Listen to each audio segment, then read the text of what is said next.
보는 자성은 항상 있습니다. 견성항제. 그러므로 여러분의 능히 생각하고 기억하는 마음, 이 한 생각은 시간이 없고 공간이 없습니다.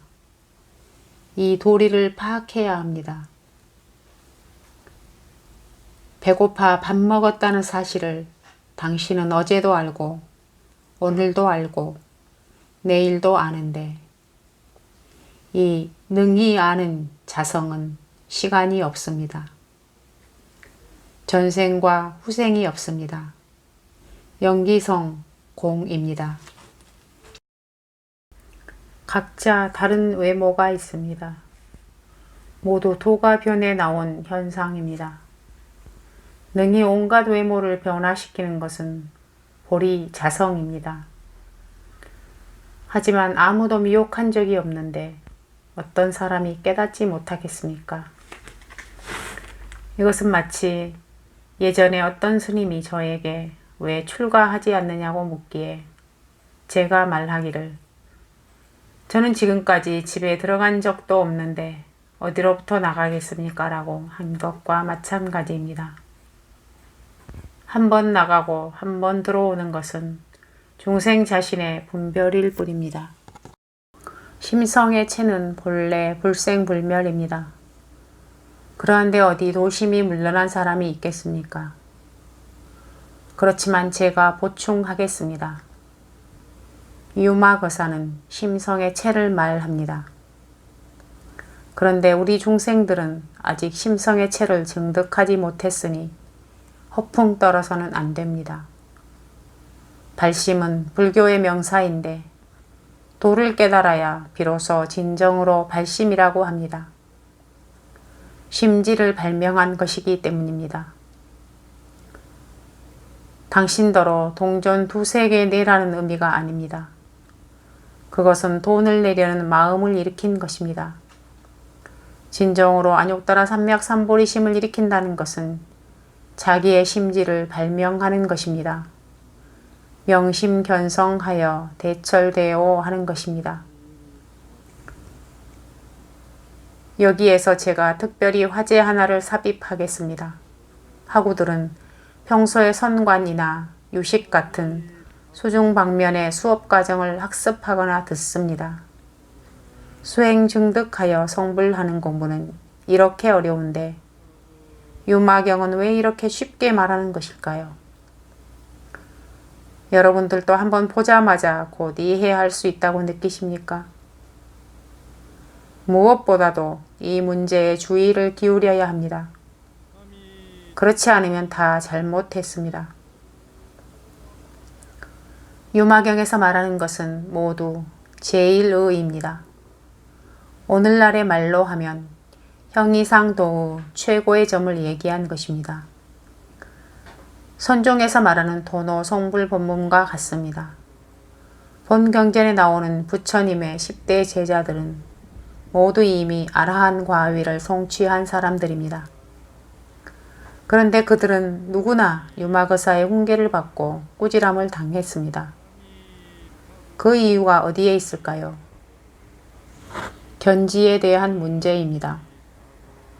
우리가 부처님을 배움에는 견혹과 사혹이라는 문제가 있습니다. 사혹이란 생각의 결사입니다. 우리들을 가로막고 미혹시키는 것으로 탐욕, 성냄, 어리석음, 교만, 의심이 있습니다. 이러한 심리와 생리상의 장애는 공부 수지를 함으로써 점점 닦아 끊어집니다. 견혹에는 신견, 변견, 견취견, 계금취견, 사견이 있습니다. 즉 견해면에서 이치면에서 투철하지 못한 것으로 닦아서 끊을 수 있는 것이 아니라 지혜의 의지에서 끊어야 하는 것입니다. 여러분이 공부를 잘해도 연부를 얼마나 했던 정자를 1만겁을 했다 하더라도 지혜와 견지가 이르지 않으면 소용이 없습니다. 그러므로 견혹, 사혹을 어떻게 해야 끊어 없앨 수 있는지를 분명히 알아야 합니다. 어떤 사람은 공부를 잘 닦습니다. 부처님을 배우는 것도 정성스럽고 간절하게 배웁니다. 다 맞습니다만 그가 깨달았다고 할 수는 없습니다. 왜냐하면 견혹이 끊어지지 않았고 지혜가 성취되지 않아서 보리를 증득할 수 없기 때문입니다. 사혹은 수행에 의지해서 끊어집니다. 비록 공덕이 있고 선행이 있고 비록 사선팔전까지 닦아서 경계가 좋더라도 물론 그렇게 된다는 것은 간단한 일이 아닙니다만 아직은 궁극적으로 3계를 초월하지 못했습니다. 한 걸음 더 나아가서 말하면 수행을 해서 현생의 소승 아라한과에 이르고 멸진정에 들어가면 거의 3계를 초월한 것이지만 아직은 궁극이 아닙니다. 최후에는 돌아와야만 합니다. 몸을 돌려 대승을 향해 다시 배워야 합니다. 그러므로 금강경, 능암경, 법화경, 유마경, 화엄경 등등과 같은 대승경전들은 대부분의 기록이 견지 쪽으로 편중되어 있습니다. 견지를 높이려는 것은 좋습니다. 그러나 우리는 아예 경지에 오르지 못한 수지 정취가 조금도 없는 범부입니다. 바로 이른바 박지범부입니다. 질은 마치 고층 건물의 한 층 한 층과 같습니다. 보살지에 들어가고 싶어도 이 불법을 들으면 간단하여 다 이해한 것 같지만 사혹인, 탐욕, 성냄, 어리석음, 교만, 의심이라는 결사의 뿌리는 조금도 흔들리지도 않았습니다. 이해한 것만으로는 조금도 소용이 없어서 여전히 육도윤회 속에서 구릅니다. 심지어는 더더욱 비참하게도 미친 견해를 가지고 있으면서 진정한 수지가 없습니다. 견이 끊어야 할 바에 아직 이르지 못했다면 닦음으로 끊어야 할 바는 얘기할 필요도 없습니다. 설사 당신이 3장 12부의 대장경을 다 외울 수 있다 할지라도 생사가 닥쳐왔을 때는 감당하지 못합니다. 육신인 4대가 분리되는 그 고통은 당신이 수지가 없다면 조금도 어쩔 길이 없습니다. 저도 젊었을 때 제 자신이 뭐든지 다 이해했다고 생각했습니다. 그런데 엄중하다는 것을 점차 알게 되면서 감히 주제 넘지 않기로 했습니다. 제 자신이 수행했던 경험으로 여러분들에게 타이르고 가르쳐 드리는데 증득해야 비로소 진짜 알게 됩니다. 당신이 생각으로 이해했다면 소용이 없습니다. 유마경은 이미 성취가 있는 사람들에 대하여 견지면에서 꾸짖고 있다는 점에 우리는 특별히 주의해야 합니다. 그렇지 않다면 이 경을 강의할 필요도 없습니다. 우리 부처님을 배우는 사람들이 알듯이 도를 깨달아 성불하기가 이렇게 어려우니 한 가닥 지름길을 가는 것만 갖지 못합니다. 연불 공부를 잘 해 가십시오. 자신이 윤회 가운데서 길을 헤매지 않도록 나무아미타불을 연불하여 극락세계에 왕생하십시오. 극락세계에 갔다고 결코 이미 성불한 것은 아닙니다. 유학을 잘 가는 것입니다. 그곳 환경에서는 불보살들이 수시로 설법하십니다. 학비도 낼 필요 없고 비바람도 없습니다. 얼마나 좋고 얼마나 편리합니까? 이 문제를 반드시 분명히 알아야 합니다. 그렇지 않고 유마경 강해를 듣는 것은 단지 나쁜 점만 있지 좋은 점은 없습니다. 선을 배우는 사람들은 유마경을 떠날 수 없습니다. 그러나 1,2000년 이래로 선을 배운 많은 사람들이 수지 공부가 높은 경지에 이르지 못하여 결국은 역시 윤회 속으로 들어가지 않으면 안 되었습니다. 특별히 이 점을 제시하니 주의하시기 바랍니다. 모든 불보살은 일대사 인연을 위해 세상에 출현합니다. 비유컨대 어떤 사람이 빈 땅에 궁전을 지으려고 한다면 이것은 쉽게 할 수 있는 것입니다. 만약 땅이 없는데도 공중에다 궁전을 지으려고 한다면 불가능한 것입니다. 여기서의 첫 번째 비밀은 자기 자신의 공덕, 성근, 심지를 잘 닦지 않고서는 불법을 얘기하지 말라는 겁니다. 본전조차도 없으면서 기초조차도 없으면서 성불하려고 함은 크나큰 망상 아닙니까? 백거이의 다음 시가 있습니다. 호공꽃에서 어찌 그 열매까지 구할 수 있으며 아지랑이에서 어떻게 다시 물고기를 찾겠는가? 움직임은 억누름이 선이라면 선은 움직임이 되니 선도 않고 움직이지도 않으면 여여하여라. 모든 불보살이 불토의 청정한 경계를 성취하고자 바로 남은 공만을 말하는 것이 아닙니다. 공은 그 전 단계의 방편에 불과할 뿐입니다. 하지만 당신이 만약 자성공을 증득할 수 없다면 수행을 말할 수 없습니다. 그러므로 반드시 먼저 자성공을 수중해야 합니다. 그런 다음에야 연기묘유를 닦을 수 있습니다. 비유컨대 여기에 땅 조각이 하나 있습니다. 그 위에 1000만억 년이나 오래된 집이 한 채 지어져 있는데 그 집 안에는 독사와 맹수가 있고 똥오줌이 있습니다. 각종 더러운 것이 다 있습니다. 당신은 먼저 깨끗이 청소하고 정리해야 합니다. 심지어는 집 전체를 싹 쓸어버리고 바닥을 고르고 다시 새롭게 집을 한 채 지어야 합니다. 즉 먼저 비워버려야 비로소 생명인 유를 성취할 수 있습니다. 그렇지만 공만 말하면 병견이요 완공입니다. 실제의 이치를 얘기하면 우리 범부 중생은 첫걸음은 그 생각을 비우는 것입니다.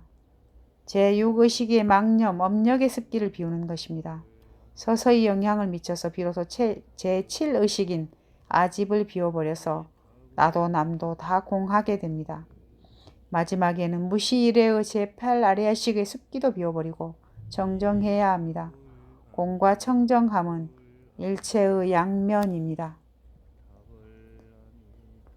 또 모든 불보살은 이미 공을 증득하고 또 닦아서 유인 국토를 이룩했더라도 자기의 마음은 여전히 전혀 얻을 수 없습니다. 집착하지도 않고 취하지도 않아서 여전히 그대로 공에 들어갑니다. 그래서 불경에서는 공을 여여라고 부르는데 참으로 묘해서 말로 할 수 없습니다. 공이라고 하자니 공이 아니요 유라고 하자니 유가 아닙니다. 온갖 중생의 마음의 힘의 작용에 따르고 지식학문의 아는 양에 따릅니다. 불보살들이 자신의 불토 경계를 건립하는 것도 이와 같을 뿐입니다. 마음을 거두어들여 어지럽지 않음은 정을 닦는 원칙입니다. 우리가 정좌하고 하나의 청정하고 편안하고 차분함을 탐하여 도모하면 보기에는 정이지만 사실은 일념이 전일하지 않아 진정으로 정을 닦는 것이라 할 수 없습니다. 진정으로 정을 닦는 초보는 유심정입니다. 무심정이 아닙니다. 일반인들은 주제넘게 높은 것만 바라서 포단에 앉으면 곧 공을 생각하고는 만사 몰라라 하고 앉아 있으면서 편안한 것을 바로 정을 닦는 것으로 압니다. 이것은 미세한 혼침이지 정이 아니에요. 닦을수록 머리는 텅 비고 닦을수록 몸이 좋지 않아집니다. 아마 이렇게 물을 겁니다. 어떤 선사들은 사람들더러 모든 것에 마음을 쓰지 말라고 가르치지 않았습니까? 여기서 마음을 쓰지 말라는 것은 당신더러 망심을 쓰지 말라는 것이지 당신더러 정념을 버리라고 하지는 않았습니다. 그는 전반부 구절만 말했습니다. 후반부 구절은 당신이 참고해야 합니다. 만약 무슨 마음도 쓰지 않는다면 죽음을 배우는 것이 낫지 선을 배울 필요가 어디 있겠습니까? 그렇지 않으면 잠자는 것을 배우든가요. 그러므로 진정한 선정은 마음이 어지럽지 않도록 거두어들여야 합니다. 섭이란 수섭입니다. 온갖 망심망념을 거두어들여야 합니다. 어떤 사람들은 이렇게 말합니다. 그럼 나는 10년만 거두어 드리면 되고 몸은 상관할 필요가 없겠네요. 그렇다면 또 완전히 틀린 겁니다. 지수화풍 4대로 이루어진 신체와 생각의 염두가 즉 심신이 합하여 한 마음입니다. 일심불란이란 몸도 어지럽지 않아야 합니다. 진정한 지혜는 반드시 온갖 삼매를 얻은 정정입니다. 정중에 보리심이 있고 각심이 있는 경계가 바로 정정입니다. 그러기에 지혜가 보살의 정토라고 말합니다. 왜냐하면 모든 보살이 성불할 때에는 모두 선정과 지혜를 균등히 지녀야 비로소 굴국토에 왕생할 수 있기 때문입니다. 지혜를 닦고 선정을 닦음이 바로 정토 법문입니다. 이 법문을 닦는 보살 자신이 성불할 때에 지혜의 힘으로 인하여 자신의 불국토를 화생하기 때문입니다.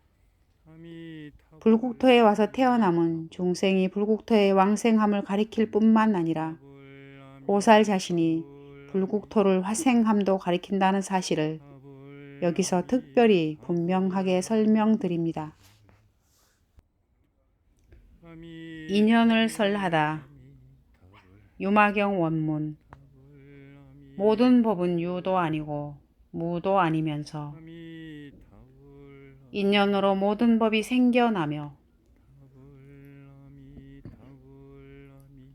남해근 선사의 해설.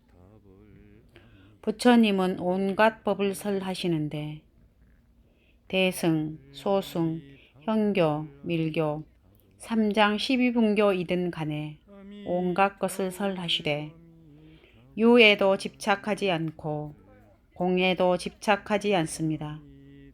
불유는 바로 공의 의미입니다. 불무는 곧 유의 의미입니다. 이미 이런 의미라면 왜 불유와 불무라는 말을 사용해야 했을까요? 불유는 유가 아닙니다. 당신에게 절대적으로 공하다고 말하지 않았습니다. 불무는 없음이 아닙니다. 당신에게 절대적으로 유라고 말하지 않았습니다. 부처님은 설하시기를 온갖 법, 즉 세계 온갖 만유 현상과 나아가 우리 범부들의 마음이 일어나고 생각이 움직임이 모두 인연소생이라고 하셨습니다. 인연생법은 바로 중국의 대승불교에서 말하는 연생성공이며 연기성공이라고도 합니다. 여기 개송에서 쓴 인연이라는 두 글자는 12인연의 인연이 아닙니다. 대단히 이해하기 어렵습니다. 인연이라는 용어를 중국 문자성으로 말해보면 인은 동인이고 연은 반연입니다. 연은 동인이 움직이자마자 연대적으로 일어나는 연속관계를 말합니다. 예를 들어 우리가 말을 하면 앞마디 말은 인이 되고 그 뒷마디 말은 그 앞마디 말의 의미를 잇는 것이 연입니다. 인연의 모양은 하나의 둥근 원으로 시작도 없고 끝도 없으며 영원히 끊임없는 연속입니다. 예를 들어보겠습니다. 여기 제가 들고 있는 잿더리는 화학풍과 유리를 원료로 하고 여기에다 열 에너지와 인공을 더하여 모형틀에 집어넣어 압축 제조한 것입니다. 이것은 인연 소생으로 물질적인 자성이 없기에 인연이 모이면 이런 물건을 형성합니다. 깨뜨리면 인연이 흩어지므로 이런 물건을 이루지 못합니다. 만약 애초에 이 물건을 잿더리라고 부르지 않았다면 지금 다른 이름으로 부를 겁니다. 사물의 이름도 자성이 없습니다. 우리가 다들 여기 모여 있는 것도 마찬가지입니다. 그러므로 인연의 두 가지 이치는 바로 연기와 성공입니다. 온갖 것은 다 인연소생입니다. 온갖 것은 다 자성이 없습니다. 단독적으로 자동적으로 존재할 가능과 성질이 없습니다. 바꾸어 말하면 온갖 사물이 운동하기 시작함에 있어 강한 힘을 지닌 것이 인입니다. 이로부터 발전해 나가는 연속적인 작용을 연입니다. 후세의 인연의 법상을 분석하여 유식 법상학이 성립되었는데 4가지의 연이 있습니다. 인연 자체는 하나의 요소가 됩니다. 이번 경전 강의를 예로 들면 제가 강의하고자 함이 인이요. 여러분이 청강하러 옴이 연입니다. 그나마 이 인연 자체는 친인연이라고 부릅니다. 또 생명을 예로 들면 중음의 업력이 투퇴해야 할 때에 이르렀고 여기에 아버지의 정자와 어머니의 난자가 더해진 즉 삼연이 화합하여 한 사람이 태어납니다. 이것이 친인연입니다. 두 번째 요소는 정상연입니다. 흙과 식물 종자와의 관계와 같습니다. 또 부모의 심신, 유전적 특질, 가정, 사회적인 환경은 모두 종자에 대한 정상연이 됩니다. 만약 이 종자가 선한 것이면 모든 외부의 연은 선연이든 악연이든 종자를 선한 길로 나아가도록 배양할 것입니다. 만약 이 종자가 악연이 감응한 바이라면 모든 변천들도 모두 악연입니다. 다시 조금 전에 경전 강의를 비유로 이용하겠습니다. 제가 그래 사람들에게 유마경을 강의를 해주자 하고 한 생각이 한번 움직인 것이 친인연이 됩니다.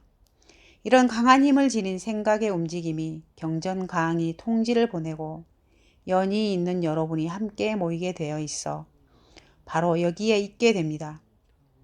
강의실에는 전등, 전력, 설비 등이 있어야 이번 강의, 경전 강의를 촉진하게 되는데 이것이 정상연입니다. 이 자리에서 경전 강의를 듣는 도반들 중에 어떤 분은 경을 듣고서 자신이 명심견성해서 도를 깨달았습니다. 그러면 이 환경이 그에게는 정상연이 됩니다. 그 사람이 도를 깨달은 것은 부처님이 그에게 준 것도 아니요 선생이 준 것도 아닙니다. 그 사람 자신의 자성종성이 폭발하여 선지식을 만나게 되고 불보살을 만나게 된 이런 정상인연이 그의 명심견성을 촉진한 것입니다. 예를 들어 우리가 친인연으로 말미암아 출생하고 그 후에는 부모의 유전, 가정, 사회, 국가, 시대 등등의 정상연이 영향을 미칩니다. 이 사람이 이 인연으로부터 출발하여 혹은 포교를 하거나 혹은 악업을 짓거나 하면서 마치 한 개 한 개 연속하여 끊어지지 않고 돌아가는 동그라미처럼 굴러갑니다. 앞의 연은 뒤의 원인으로 변하고 뒤의 인은 또 앞의 연으로 변합니다. 이렇게 소연의 연이 연쇄적으로 이어져서 끊어지지 않음이 바로 소연연입니다. 이런 관계로 말미암아 육도 윤회 속에서 3세 인과가 있습니다. 마치 둥근 바퀴를 굴리듯이 영원히 끊임없이 굴러갑니다. 전생에 선근과 지혜가 있었다면 금생에 정상연을 만나 더욱 좋게 변합니다. 이 때문에 소연의 연을 이어감에 있어 그는 또 불법을 널리 보급하고 공덕을 보시합니다. 이 소연의 연은 또 삼면 화합을 거치면서 내세의 성근 정장으로 지니고 갑니다. 이것이 등무간연입니다. 등은 평등하게 돈다는 의미이고 무간은 인연의 작용이 멈추는 틈새가 없다는 의미입니다. 범부 중생의 선악 인연이 많이 누적되면 성불 후에도 그 인연이 끊어지지 않을 수 있습니다. 심지어 과거에 맺은 적수나 원수도 이 한 세상의 권속 선연이 됩니다. 이런 말이 있습니다.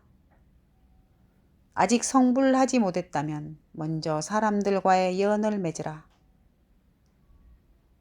여러분이 도를 얻고 나서 중생을 제도하려고 해도 만약 공덕, 법연이 부족하면 사람들을 제도할 길이 없습니다. 우리 부처님을 배우고자 하는 사람들도 마찬가지입니다. 법연이 부족하고 공덕이 갖추어지지 않았다면 선지식을 만나지 못합니다. 만났다 할지라도 자연히 떠나게 되거나 장애가 있곤 합니다. 그러므로 인연은 스스로 배양해야 합니다. 인연의 이치를 풀이했으니 온갖 법이 모두 인연으로 생겨남을 이해하였습니다. 주제자가 없습니다. 주제하는 어떤 하나님이나 운명이 없다는 것을 이해했습니다. 팔자 운명은 사실상 바로 인연법입니다. 종교가들은 다들 말하기를 생명에는 어떤 주제자가 있다고 합니다. 여러분을 통제하는 어떤 것이 있다고 합니다. 미신하는 많은 사람들이 늘 말하기를 어떤 보살님께 절하지 않으면 죄를 받는다고 하고 어떤 귀신에게 절하지 않으면 그 귀신이 당신에게 달라붙는다고 합니다. 이런 것들은 불법이 아닙니다. 왜냐하면 귀신에게 당신의 주제자가 되도록 시켰기 때문입니다. 보살은 인연 있는 사람이든 인연 없는 사람이든 모두 제도해야 합니다. 나쁜 사람은 더욱 교화해야 하는데 어떻게 자신에게 절하지 않는다고 벌을 줄 리가 있겠습니까? 이렇다면 어떻게 보살이라 할 수 있겠습니까?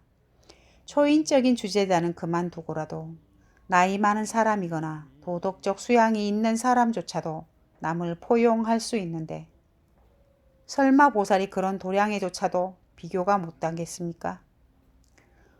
온갖 법에는 주제자가 없습니다. 그렇다면 자연적으로 나오는 것일까요? 자연적으로 나오는 것이라고 한다면 유물사상이 됩니다. 그러므로 온갖 법은 주제자가 없고 자연도 아닙니다. 인연 소생입니다. 인연의 이치는 불법 전체의 기초입니다. 유마경 원문. 깊은 마음이 도량이니 깊은 마음이라야 행위를 지속시킬 수 있어 공덕을 증대시키기 때문입니다. 남회근 선사의 강설. 깊은 마음은 대단히 어렵습니다. 앞서 깊은 마음에 대해 말씀드린 적이 있는데 여러분들은 아침 저녁에 예불할 때 능엄경에 아난이 지은 다음의 개송을 읽어야 합니다. 이 깊은 마음으로 진진찰토 받드는 것이 부처님의 은혜를 갚는다 하겠나이다. 그러나 일반인들의 마음씀은 천박합니다. 대지혜가 성취되어야 깊은 마음이 있습니다. 예컨대 다들 유식은 이해하기 어렵다고 생각하는데 유식학은 마음의 작용, 마음의 체상에 대해서 깊게 분석한 것입니다. 마음은 어디에 있을까요? 심장은 마음이 아닙니다. 두뇌도 마음이 아닙니다. 진정으로 능히 생각하고 능히 작용하는 마음을 당신은 찾지 못합니다. 이 심왕을 알 수 없습니다. 선종에서는 명심견성을 말하는데 당신은 보지 못합니다. 진정으로 깊은 마음을 이해하면 바로 도량입니다. 왜냐하면 깊은 마음이 있으면 온갖 불법을 닦을 수 있고 공덕을 증익할 수 있기 때문입니다. 여러분들은 돈 조금 내서 착한 일을 했다고 우쭐거리며 뽐내지 말기 바랍니다. 진정으로 크게 착한 일은 지혜가 있어야 합니다. 아주 어렵습니다. 어떤 경우에는 남을 도와주는 게 착한 일이라고 생각했는데 결과적으로 나쁜 일이 됩니다.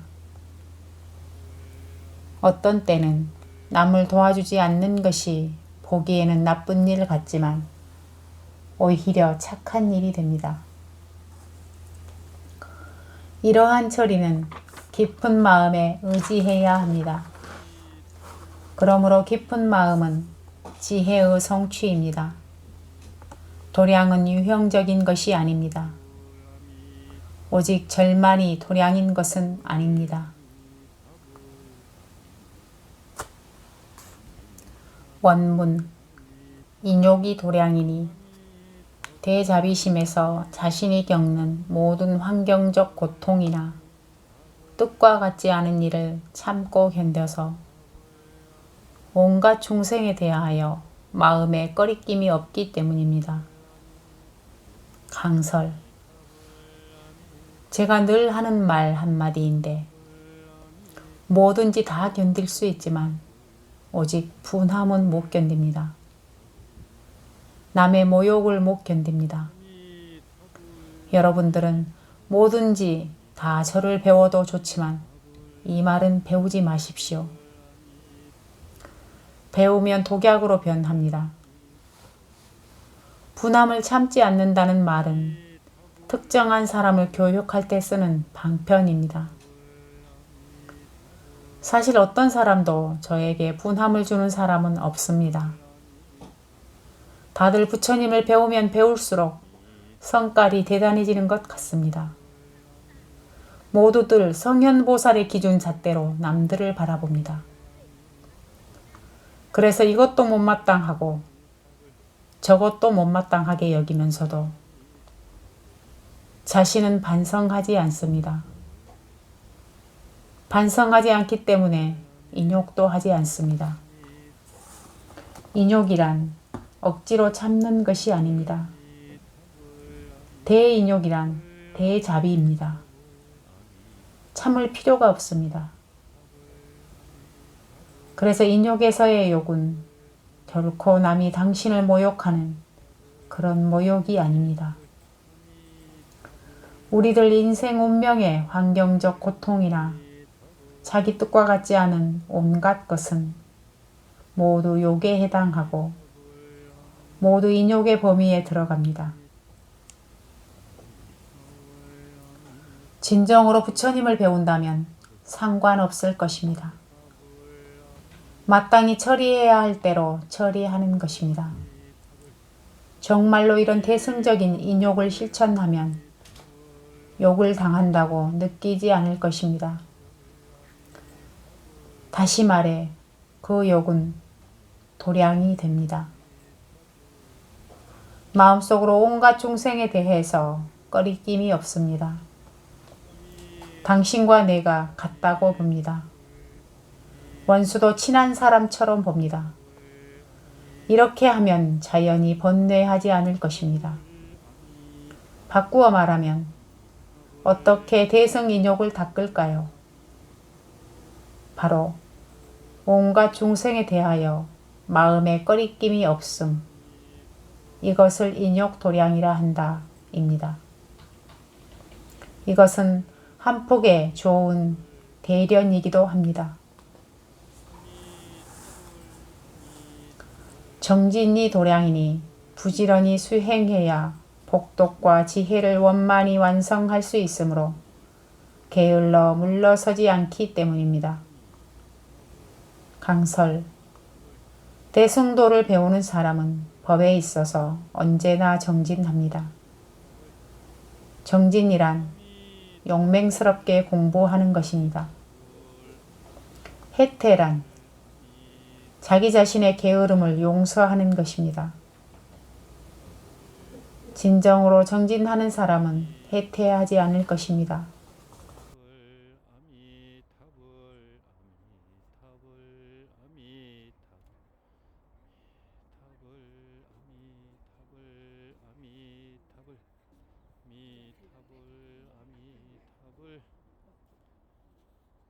아미타불